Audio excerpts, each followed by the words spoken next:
मेरा नाम केशव है। मैं नानी के यहाँ रहकर पढ़ाई कर रहा हूँ। मेरी मौसी नानी के यहाँ ही रहती है क्योंकि उनके पति बाहर रहते हैं। इस कहानी में मैं आपको बताऊंगा कि कैसे मैंने अपनी मौसी को खुश किया।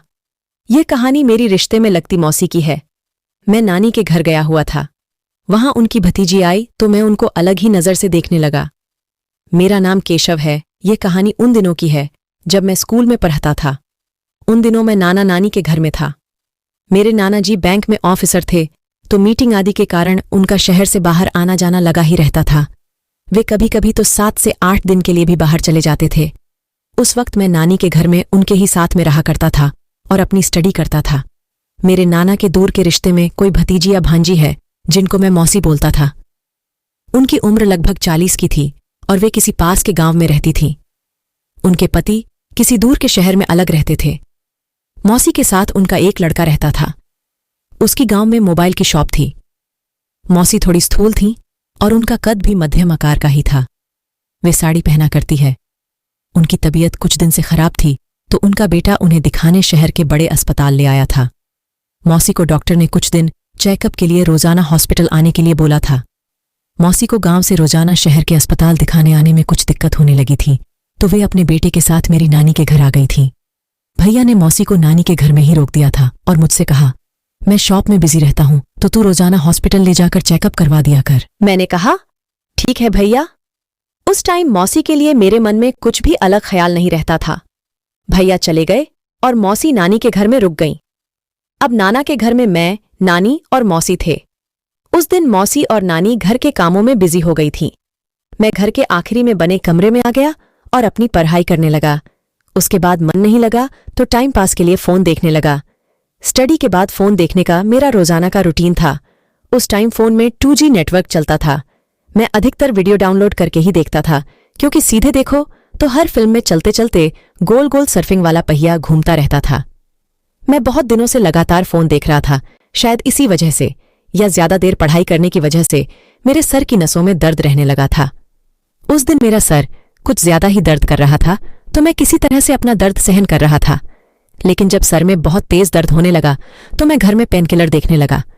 तभी मौसी ने पूछा, क्या हुआ, क्या देख रहा है? मैं शर्म की वजह से कुछ बता नहीं पाया, लेकिन मेरा दर्द बढ़ता ही जा रहा था। मौसी मेरा चेहरा देखकर समझ गईं कि कुछ तो गड़बड़ है।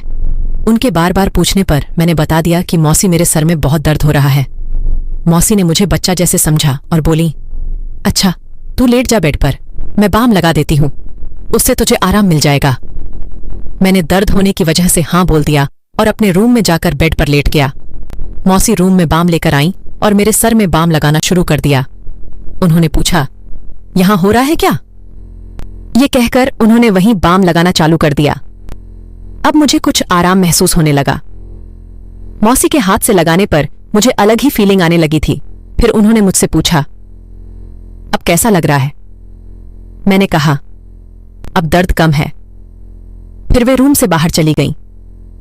उसके बाद मैं सो गया, लेकिन मौसी के हाथ का एहसास मुझे नींद में भी हो रहा था। ये पहली बार था जब मौसी के लिए मुझे कुछ हो रहा था। फिर रात हुई और हम तीनों यानी नानी, मैं और मौसी डबल बेड में सो गए। मौसी दीवार की साइड में, बीच में मैं और नानी दूसरे किनारे पर सो गई थीं। कमरे की बत्ती बंद थी। लगभग 12 बजे मेरी नींद खुली तो मैंने देखा कि मैं नींद में ही मौसी के करीब आ चुका था। मौसी गहरी नींद में थी। मैंने अपना एक पैर मौसी के पैर के पास ले जाकर टच किया, लेकिन कोई हलचल नहीं हुई।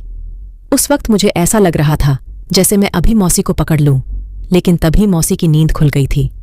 अब वे करवट बदलकर मेरी तरफ हो गईं और उन्होंने अपना एक हाथ मेरे ऊपर रख दिया। हम दोनों एक दूसरे के ऊपर अपना हाथ रखे हुए थे, लेकिन मौसी की नींद खुल गई थी।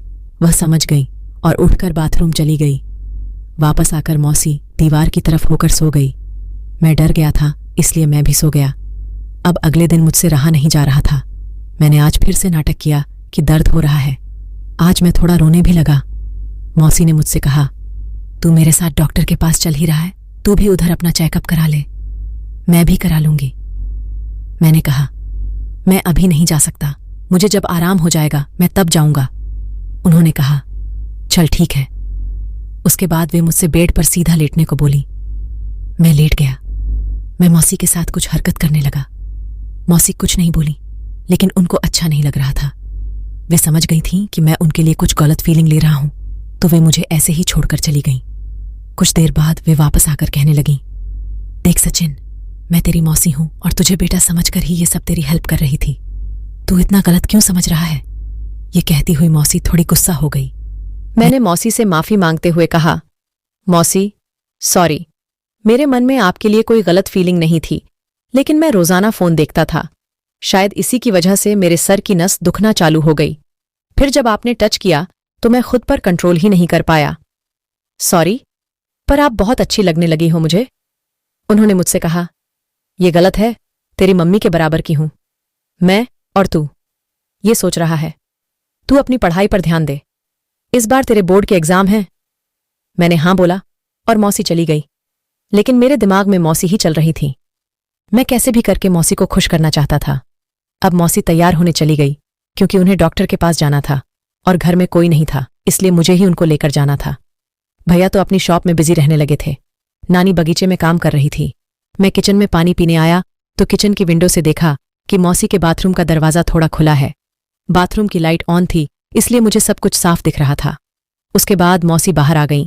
बाहर साड़ी पहनकर मौसी तैयार होने लगीं। उसी वक्त उन्होंने मुझे आवाज दी, केशव, तू नहाने चला जा।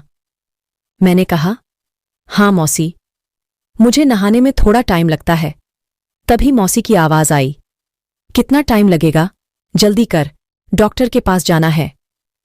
मैं जल्दी से नहाकर तैयार हो गया और मौसी के साथ डॉक्टर के पास जाने के लिए निकलने लगा। दोस्तों, अगर आपको मेरी ये स्टोरी अच्छी लगी हो तो प्लीज कमेंट में जरूर बताएं और अपने दोस्तों को भी शेयर करें और इस चैनल को लाइक और सब्सक्राइब करना ना भूलें। मिलते हैं कल एक नई स्टोरी के साथ। तब तक आप अपना ख्याल रखना।